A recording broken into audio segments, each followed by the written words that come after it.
Usually when a young person comes into our program, they're experiencing for the first time some symptoms of an unusual nature. This can sometimes be perceptual experiences, like hearing or seeing things that other people don't see or hear. Additionally, feeling perhaps in danger by people around them, sometimes even people who are very close to them and that they care very much about in their lives. Occasionally the young people we work with are having some communication difficulties, either with expressing themselves or understanding what other people are trying to say to them. Occasionally, young people struggle with having unusual thoughts or ideas and starting to view the world in a way that's different than their typical selves.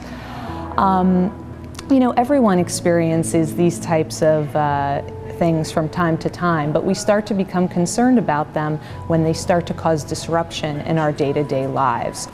When someone experiences the onset of these symptoms, they don't always have the insight or judgment to recognize that they are becoming ill.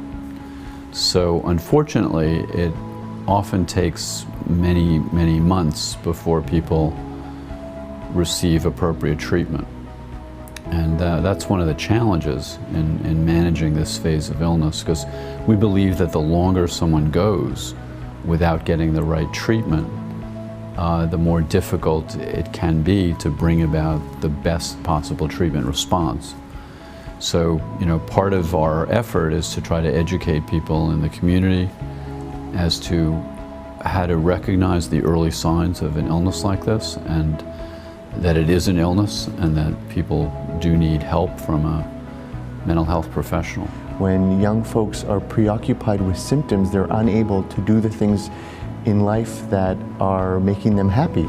That includes doing well at school and having relationships, building friendships, experiencing things that teenagers and young adults are supposed to be doing at this stage in their life. And when illness hits, unfortunately, it knocks people off that trajectory.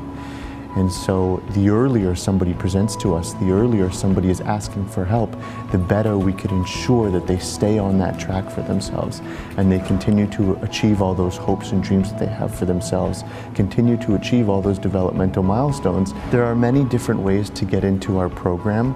One is by reaching out. An individual can reach out themselves by calling us and seeing if they can come in for an evaluation or getting some more information over the phone. Also, a family member can call us to get some more information about their loved one. The ultimate goal of our treatment is to help bring about recovery. And what recovery means is being able to return to one's life in the community and to live as normal a life as possible. And that means working, going to school, being a homemaker, having friends, having hobbies. And what we're trying to do is to help people achieve recovery. So that means working on a number of different fronts. It means helping them to control the signs and symptoms of the illness, helping them to stay well, and to be able to function in the community.